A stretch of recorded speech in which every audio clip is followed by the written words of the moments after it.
Hello again. The Prime Minister of Japan has warned his country that unless action is taken, the country itself is at risk of collapsing. He said, "Japan is standing on the verge of whether we can continue to function as a society. Focusing attention on policies regarding children and child rearing is an issue that cannot wait and cannot be postponed." In the description to this video, I give a link to the BBC piece about this. It contains all the familiar stuff about an ageing society and also hints that the answer to reversing the trend lies in relaxing the laws around immigration, something the Japanese are very reluctant to do. Who can blame them?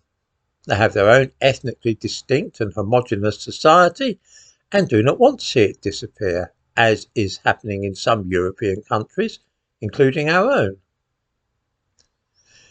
In 1938, Germany was concerned about this same problem, especially as they were expanding their nation east in search of Lebensraum. They wished to ensure that their society too remained vigorous and also that their ethnicity remained undiluted. The solution was to devise a medal for mothers who had had a certain number of children. The more children they had, the more prestigious the award. The Mother's Cross of Honour was given to German mothers who had at least 4 children. For this, one received the Bronze Cross. Having 6 or 7 children earned the Silver Cross, and 8 or more meant that the mother was honoured by a Gold Cross. These medals were awarded on Mothering Sunday each year. The thumbnail to this video shows a mother receiving one. Since we are now facing a similar crisis to Japan, and that country is doing its best to increase the birth rate, I wonder if something of the kind would work here.